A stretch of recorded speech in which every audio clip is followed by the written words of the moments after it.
Dobrý deň, moje krásne duše. Tu je Kate zo Sirius Tarot 2020. Verím, že sa máte dobre.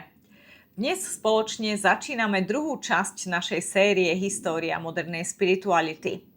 Po 3 videách venovaných Nevilleovi Goddardovi sa dnes posunieme k ďalšiemu mužovi, ktorý výrazným spôsobom ovplyvnil myslenie miliónov ľudí na celom svete. Hoci sa jeho meno najčastejšie spája s úspechom, podnikaním a financiami, bola by veľká chyba zaradiť ho iba medzi autorov motivačnej literatúry. Čím viac totiž človek študuje jeho život a jeho knihy, tým viac zisťuje, že v skutočnosti písal predovšetkým o človeku. O tom, ako premýšľame, ako sa rozhodujeme, čomu veríme a prečo dvaja ľudia s rovnakými schopnosťami môžu prežiť úplne odlišný život. Dnes sa preto spoločne zoznámime s Napoleonom Hillom, mužom, ktorého kniha Mysli a zbohatni patrí dodnes medzi najznámejšie knihy osobného rozvoja na svete. Je to kniha, ktorá bola preložená do desiatok jazykov a ovplyvnila nespočetné množstvo podnikateľov, športovcov, politikov aj obyčajných ľudí. A hoci vznikla pred takmer 100 rokmi, mnohé myšlienky, ktoré obsahuje, sú prekvapivo aktuálne aj dnes. Skôr než sa však pozrieme na jeho prvú veľkú životnú zásadu, rada by som vás vzala o viac ako 100 rokov späť. Myslím si totiž, že ak chceme skutočne pochopiť človeka, nestačí poznať iba jeho knihy. Potrebujeme pochopiť aj dobu, v ktorej žil. Pretože práve tá často vysvetľuje, prečo začal premýšľať tak, ako premýšľal. Napoleon Hill sa narodil v roku 1883 v americkom štáte Virginia. Bola to úplne iná Amerika, než akú poznáme dnes. Väčšina ľudí žila jednoduchým životom, mnohé rodiny boli chudobné a budúcnosť detí často určovalo prostredie, do ktorého sa narodili. Ak sa človek narodil v chudobe, očakávalo sa, že v nej pravdepodobne aj zostarne. Len málo kto veril, že obyčajný človek môže vlastným úsilím výrazne zmeniť svoj osud. Na druhej strane však Spojené štáty prežívali obdobie obrovských zmien. Budovali sa železnice, vznikali nové továrne, objavovala sa elektrina, telefón a ďalšie vynálezy, ktoré menili každodenný život. Bolo to obdobie, keď sa svet začal neuveriteľne rýchlo rozvíjať a keď sa zdalo, že takmer každý rok prináša niečo, čo dovtedy neexistovalo. Predstavte si, aké vzrušujúce muselo byť žiť v takejto dobe. Ľudia poprvýkrát videli elektrické osvetlenie, prvé automobily, nové stroje a technológie. To, čo bolo ešte pred niekoľkými rokmi nemožné, sa zrazu stávalo realitou. A práve táto atmosféra vytvárala novú myšlienku. Možno predsa len nie sme úplne odkázaní na svoj osud. Možno existuje spôsob, ako vlastným úsilím vybudovať lepší život. Napoleon Hill vyrastal pomerne skromne. Jeho detstvo nebolo jednoduché a veľmi skoro pochopil, že ak chce vo svojom živote niečo dosiahnuť, nebude sa môcť spoliehať na šťastie ani na priazeň okolností. Už ako mladý muž sa začal venovať písaniu a novinárčine. Práve táto práca mu neskôr otvorila dvere k stretnutiu, ktoré navždy zmenilo jeho život. Tým človekom bol Andrew Carnegie. Ak vám toto meno nič nehovorí, vôbec to nevadí. Dnes už nie je také známe ako kedysi. Na prelome 19. a 20. storočia však patril medzi najbohatších a najvplyvnejších mužov sveta. Carnegie vybudoval obrovské oceliarské impérium a stal sa symbolom človeka, ktorý vlastnou prácou dosiahol mimoriadny úspech. Mladý Napoleon Hill dostal príležitosť urobiť s Carnegiem novinársky rozhovor. Očakával, že pôjde o jedno popoludnie, niekoľko otázok a následne napíše článok do novín. Nemohol však tušiť, že odíde s úlohou, ktorá ho bude sprevádzať následujúce 2 desaťročia. Podľa známeho príbehu Carnegie počas ich rozhovoru položil Hillovi jednoduchú, ale veľmi zaujímavú otázku. Povedal mu približne toto. Myslíte si, že úspech je náhoda, alebo sa dá naučiť? Skúste sa nad touto otázkou na chvíľu zamyslieť aj vy. Možno by ste dnes odpovedali, že záleží od okolností. Niekto má viac šťastia, niekto menej. Niekto sa narodí do lepšej rodiny, niekto do horšej. A samozrejme na tom je veľký kus pravdy. Carnegie však veril, že napriek všetkým rozdielom existujú určité princípy, ktoré sa objavujú u väčšiny mimoriadne úspešných ľudí. Nezáleží pritom na tom, či sú podnikateľmi, vedcami alebo umelcami. Tvrdil, že spôsob ich myslenia má spoločné črty. A práve tie chcel objaviť. Navrhol preto Napoleónovi Hillovi niečo, čo dovtedy nikto neurobil. Aby sa počas nasledujúcich rokov stretával s významnými osobnostiami svojej doby. Rozprával sa s nimi, pozoroval ich a pokúsil sa nájsť zákonitosti, ktoré ich spájajú. Predstavte si tú obrovskú úlohu. Nie napísať jednu knihu, nie pripraviť jeden rozhovor, ale venovať 20 rokov života jedinému cieľu. Pochopiť, čo odlišuje výnimočných ľudí od priemeru. Práve tu sa podľa mňa začína jedna z najzaujímavejších častí celého Napoleónovho príbehu. Nie preto, že by okamžite našiel odpovede. Naopak, odpovede hľadal veľmi dlho. A možno práve preto sú jeho knihy dodnes také presvedčivé. Nie sú založené iba na jeho osobnom názore. Sú výsledkom rokov rozhovorov, pozorovania a premýšľania. Počas svojej práce sa stretol s mnohými významnými osobnosťami. Medzi nimi bol napríklad Thomas Edison, ktorého poznáme ako jedného z najväčších vynálezcov histórie. Rozprával sa s Henry Fordom, ktorý zmenil spôsob výroby automobilov. Stretol sa s Alexandrom Grahamom Bellom, ktorého meno je navždy spojené s telefónom. A postupne si začal všímať niečo veľmi zaujímavé. Každý z týchto ľudí bol úplne iný. Mali rozdielne povahy, rozdielne vzdelanie, rozdielne detstvo, rozdielne schopnosti. Napriek tomu medzi nimi objavoval určité spoločné znaky. Nebola to iba inteligencia, nebolo to ani bohatstvo a nebolo to dokonca ani šťastie. Čoraz viac si uvedomoval, že všetci títo ľudia mali jednu vlastnosť, ktorú bolo možné rozpoznať už dávno predtým, než sa stali slávnymi. Vedeli, kam smerujú. Možno ešte nepoznali všetky kroky. Možno ešte nevedeli, ako sa tam dostanú. Ale mali pred sebou jasný cieľ, ktorý postupne usmerňoval ich rozhodnutia. A práve tu sa dostávame k prvej veľkej myšlienke Napoleona Hilla, ktorou sa dnes budeme zaoberať. Nazval ju Definiteness of Purpose, jasne definovaný životný cieľ.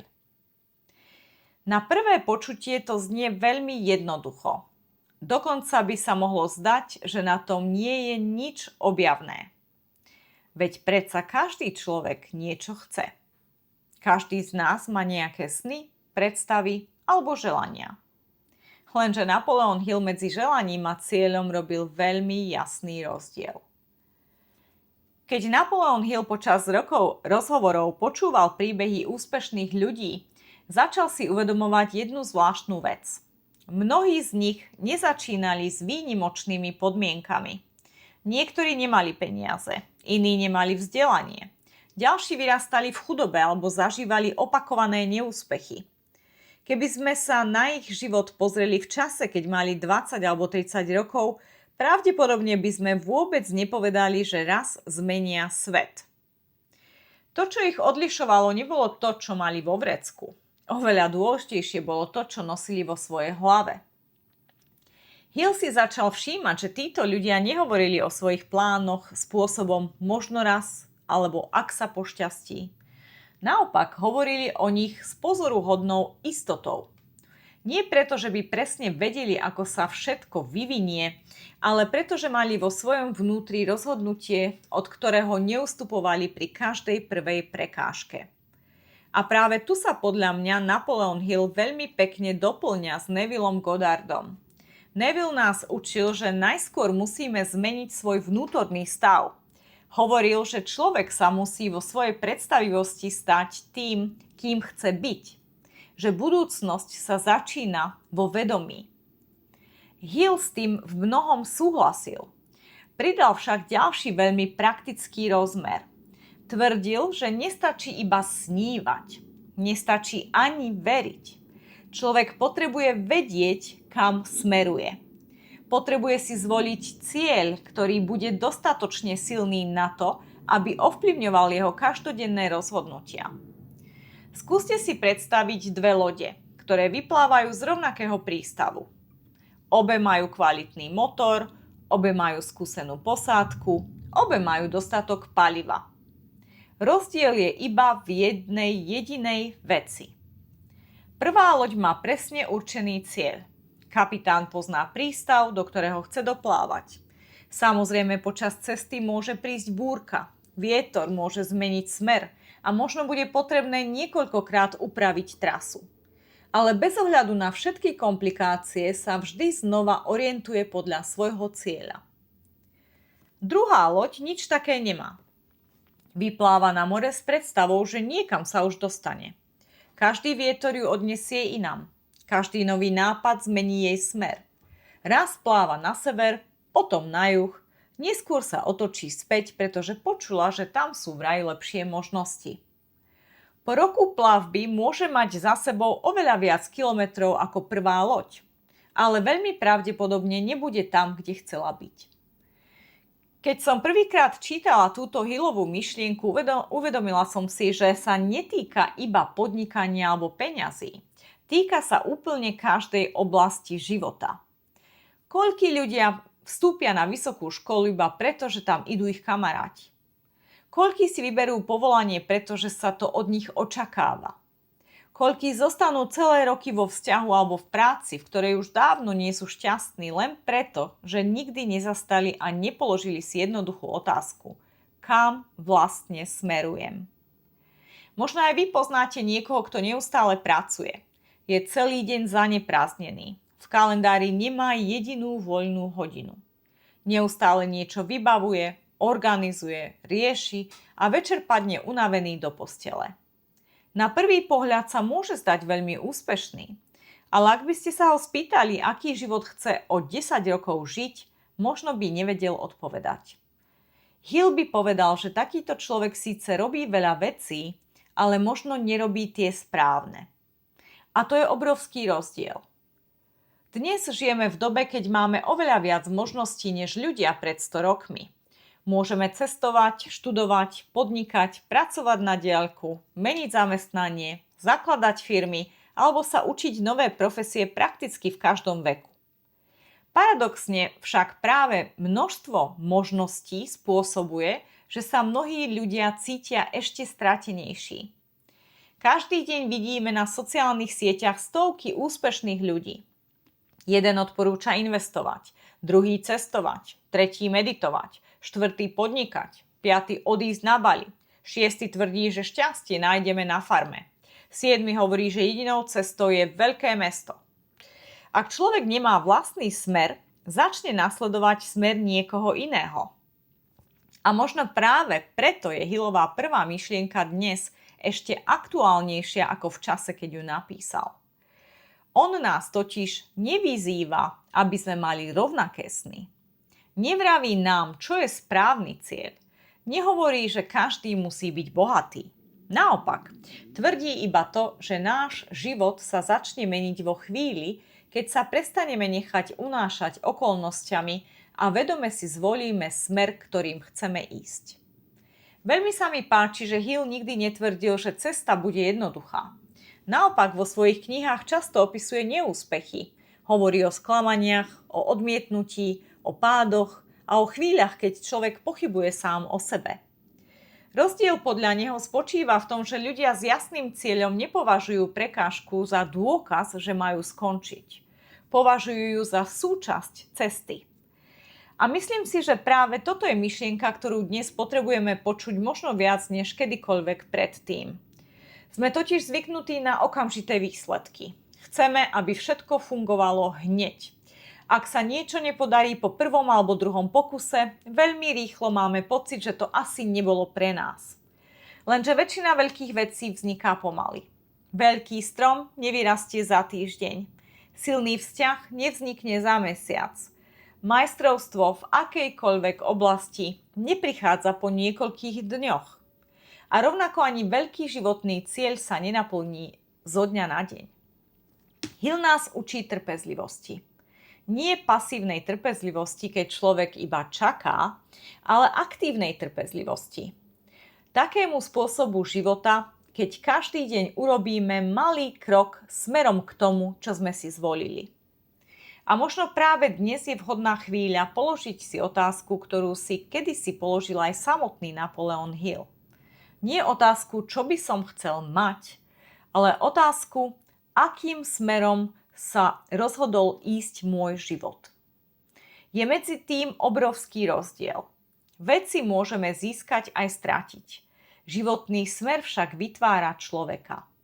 A práve preto by som vám dnes chcela navrhnúť jedno veľmi jednoduché cvičenie.